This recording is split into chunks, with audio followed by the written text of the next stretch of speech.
The Iceman returns to the Great White North, the UFC teases Tito but delivers Franklin, and Van City gets ready for mixed martial arts. This is the Fight Network's preview of UFC 115.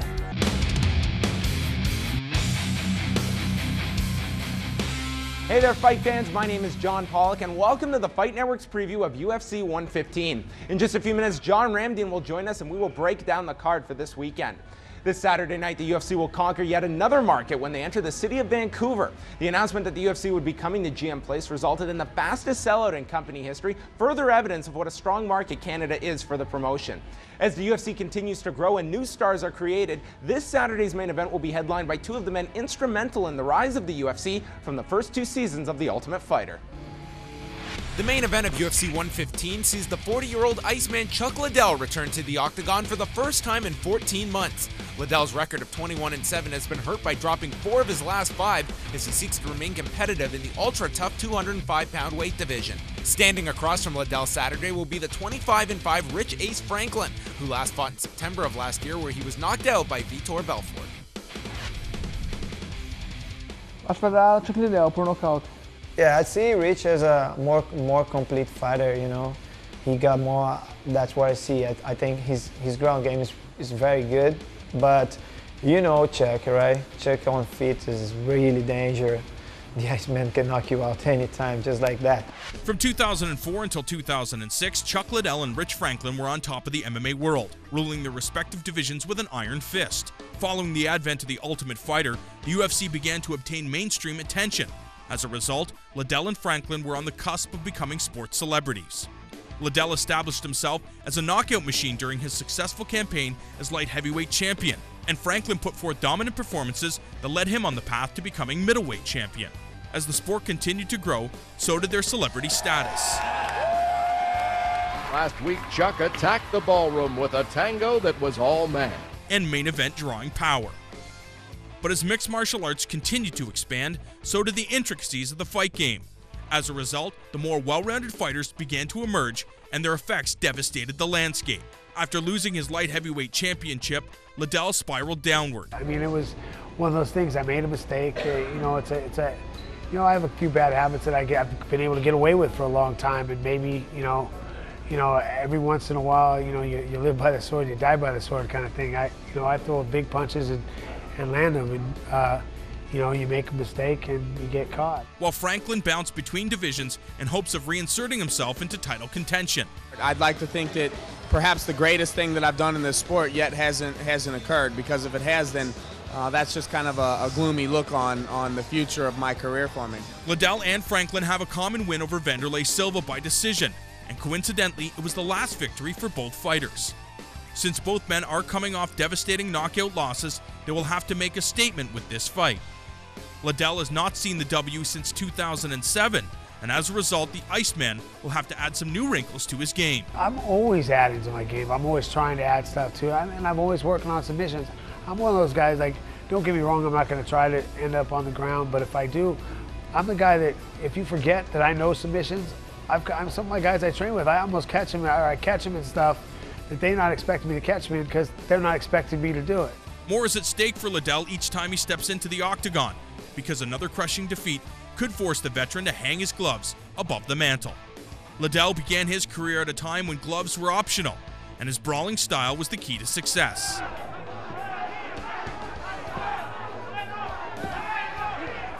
But in today's landscape, being just a fighter is not enough to contend with an opponent who is an athlete.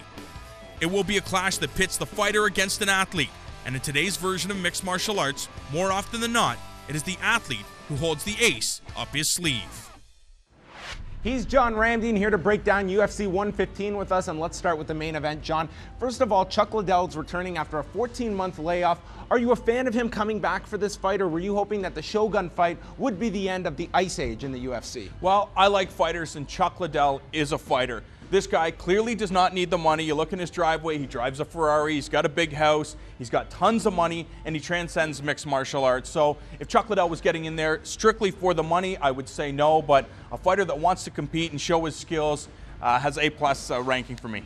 Where do you see his reflexes now and the overall edge that's going to separate him right now? He's lost 4 of his last 5. Are there certain parts of his game that have deteriorated with age? Yeah, one thing you have to look about is over the course of Chuck's career, when he was making an impact in the UFC, he was far and away the best striker. He was taking on guys like Randy Couture, Tito Ortiz, Vernon Tiger White, Jeremy Horn, Babalu, guys that were below him in the striking department. Since then, guys like Rampage and Vanderlei Silva and Rich Franklin now, guys that are at least on the same level as Chuck. In order for Chuck to win this fight, he's got to be smart, he's got to use his wrestling skills, he's got to be in tip-top shape, and he's got to push the fight.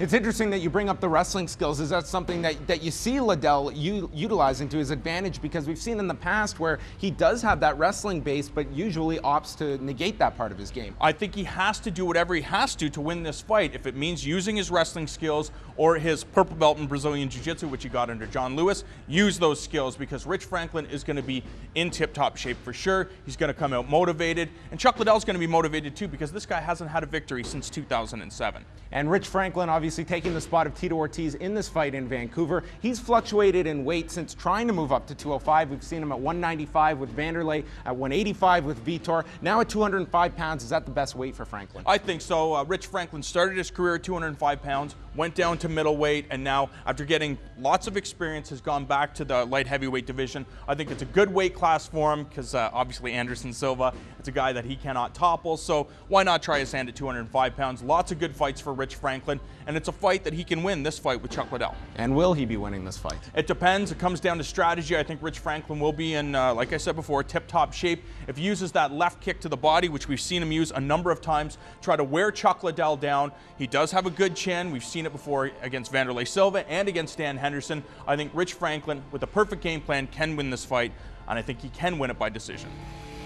In the co-feature Saturday night, heavyweights Mirko Crocop and Pat Barry will meet. The 26-7-2 Crocop sports a .500 record of 3-3 inside the octagon as he continues to attempt to turn back the clock. His opposition this Saturday is the 5-1 Patrick Get Hype Barry in a battle of K1 level kickboxers. John, in this heavyweight bout, we have 2 fighters that are at very different stages in their careers. One on the rise, and I think one on the decline in Mirko Crocop. Yeah, we can only hope that going into this fight, we see the same Mirko Crocop that fought in the Pride Fighting Championships and won the Absolute Tournament. If that guy shows up against Pat Barry, he can definitely win that fight. He's got all the skills in the world. Nobody's going to question his kickboxing skills, his power, or his conditioning, and I think that's going to be the difference in this fight. You go and you look at Pat Barry, when it comes to level of competition, he's faced C-level guys, where Mirko Crocop has faced A+ level guys like Minotauro and Fedor Emelianenko. So I think this fight comes down to whether or not Mirko Crocop wants to win this fight, if he wants to continue his mixed martial arts career, because skill set wise, I think he has the better skill set over Pat Barry.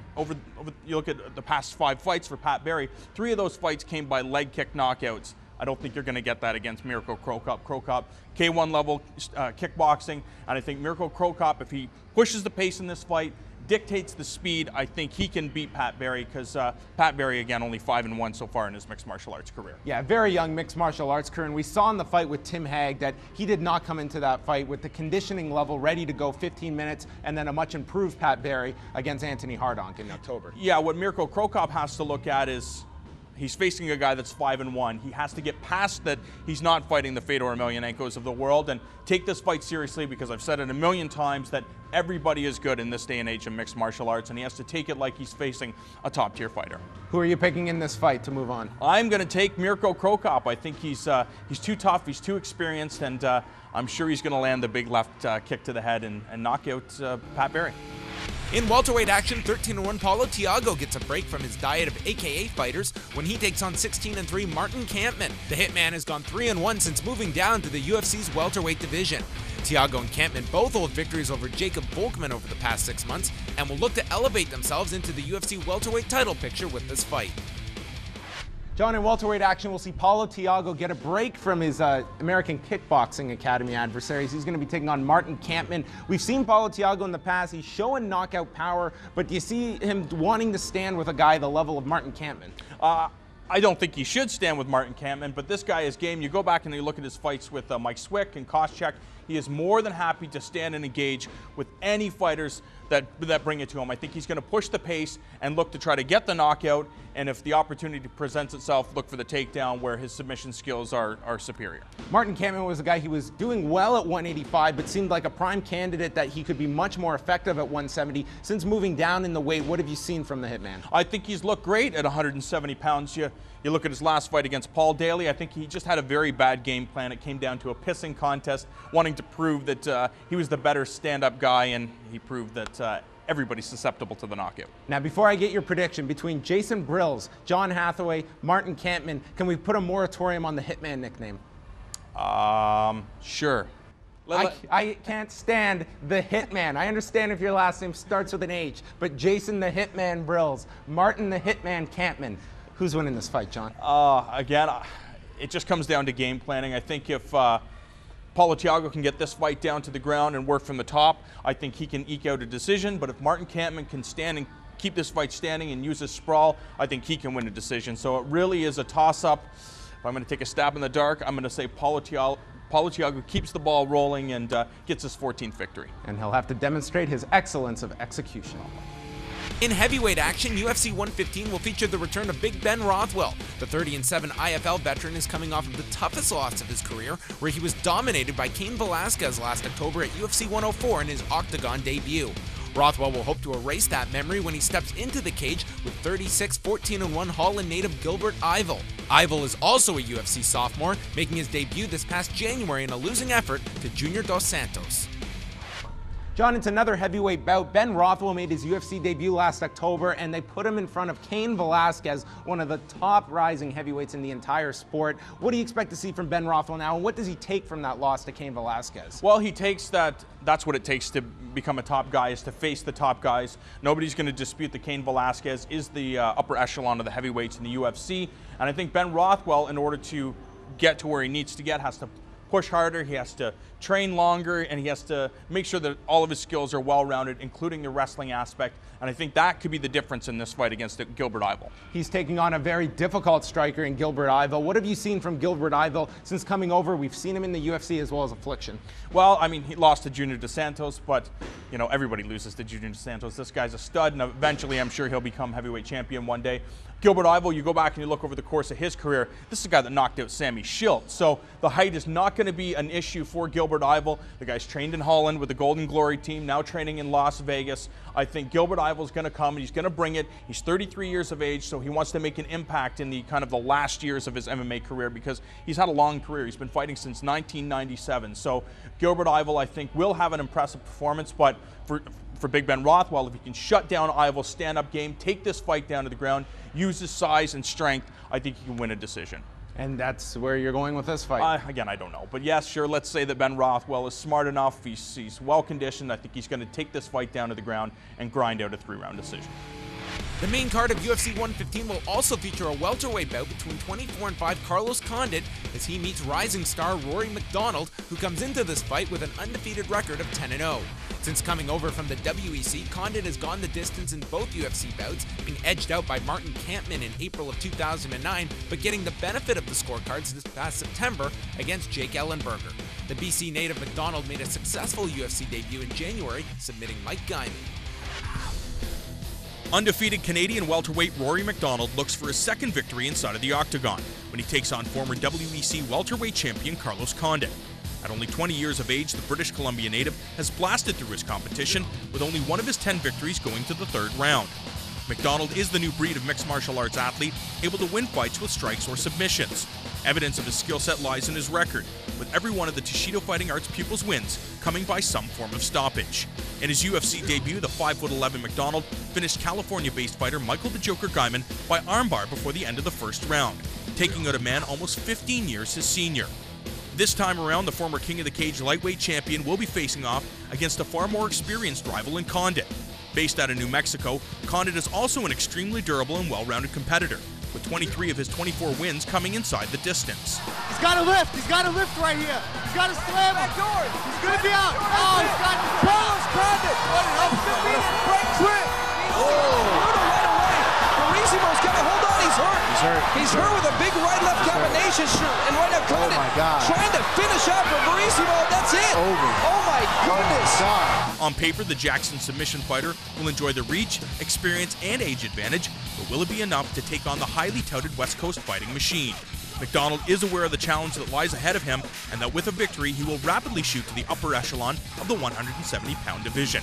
But will the pressure of fighting in his own backyard and the biggest show in the world be too much for the talented youngster? John, Carlos Condit continues his run of welterweights here in the UFC. He's moved over from the WEC, was handed Martin Kampmann and then Jake Ellenberger. Tough fights, and now he enters this one with Rory McDonald. Let's start off first with Condit and some of the key aspects to watch for in this fight. Well, Carlos Condit is one of those guys that has skills in all areas. I mean, he's a good striker, he's got good conditioning, good wrestling, and good submission skills. What's amazing about Carlos Condit, out of 24 victories, 23 have been by stoppage. This guy is a finisher. People love watching him fight because of those skills. Knockout wins and submission wins for Carlos Condit. Going to be a very tough test for Rory McDonald. The atmosphere for this is going to be very interesting. Rory McDonald made his UFC debut this past January in a non-televised bout. He now finds himself on the main card in his home province of British Columbia. What effect is that going to have on McDonald? Yeah, it could play as a negative or a positive. It depends on how Rory McDonald's mindset is. He's 20 years of age, so he's inexperienced, but he still has been fighting, I think, since he's 15 or 16 years old. So he does have experience, but against what level of guys? He hasn't faced top-tier guys. You know, Mike Guyman, you know, a 35-year-old guy who was just making his UFC debut. So although Rory McDonald did look good, he's facing a guy that is a number of levels above him in experience anyways. So Rory McDonald does have a huge opportunity here. He's a well-rounded fighter who all 10 of his victories have come inside the distance. So needless to say, I'm sure this fight is not going to the scorecards, and it's my pick for fight of the night. Condit is one of the many who train in Albuquerque, New Mexico. If you're Greg Jackson, what are some of the keys that you're focusing in on Rory McDonald? I think it's use his range, use his distance, attack high, attack low, use his sprawl to avoid the ground, because Rory McDonald's a big guy. Even though Carlos Condit's a little bit taller, it's 6'2", Rory McDonald 5'11". I think Rory McDonald can hold Condit on the ground if he stays there, and I think Condit doesn't want that. You said this one isn't going the distance. Who do you see finishing this fight, John? Oh, it's very difficult to pick against Carlos Condit. He's far more experienced, and in one tournament, this guy took out Ceruto Verissimo, BJ Penn's former jiu-jitsu coach, Frank Trigg, and lost a razor-thin split decision over Jake Shields in a fight a lot of people thought that he won. But I'm not going to bet against Rory McDonald. He has too much to lose fighting in his backyard, and he really is the future of the welterweight division. So I'm going to go and pick Rory McDonald. Don't let me down. Don't go anywhere. When we return, we take a look at the preliminary card action set for this Saturday night in Vancouver.